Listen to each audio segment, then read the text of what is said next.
Mummy काय करते या? ही बेडशीट टाकते की पांढऱ्या ह्याच्यावर. अगं ही कशा टाकती बेडशीट? तुला माहित नाही का माझं पिरियड चालू आहे म्हणून? अगं तू म्हणली नव्हती माहिती काय आणलंय मी. हा हा हा हा. हा आज मी कार्मसीची डिस्पोजल पिरियड पॅन्टी ट्राय करून पाहणार आहे. या हेवी फ्लो साठी बनलेल्या आहेत. 5 पॅडच्या बरोबरीने ब्लड शोषून घेण्याचे काम करते. या आहेत कार्मसीच्या डिस्पोजल पिरियड पॅन्टी. या तुमच्या शरीराला एकदम छान प्रकारे हक करतात आणि सुपर कम्फर्टेबल आहेत आणि अजिबातही बलगी नाहीये. त्यामुळे तुम्ही तुमच्या टाईट जीन्स मध्ये सुद्धा हे कम्फर्टेबल यूज करू शकता. तर मी आता घेतलेलं आहे कार्मसीचं व्हाईट बेडशीट चॅलेंज. ब्रँड तर क्लेम करते एकही डाग पडणार नाही, पण बघू आता आपण होते. तर मी आता या पॅन्टी यूज करून रात्रभर व्हाईट बेडशीटवर झोपणार आहे. आता सकाळी पाहूया, नाहीतर डाग पडला तर सकाळी पहिल्यांदा उठून मला हे वॉश करावं लागेल.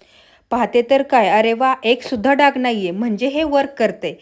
तर हे प्रोडक्ट्स तुम्हाला बाय करायचे असतील तर मी टॅग सुद्धा आणि नाही का फ्लिपकार्ट, अमेझॉन आणि पर्पल.com वरती हे तुम्हाला मिळेल.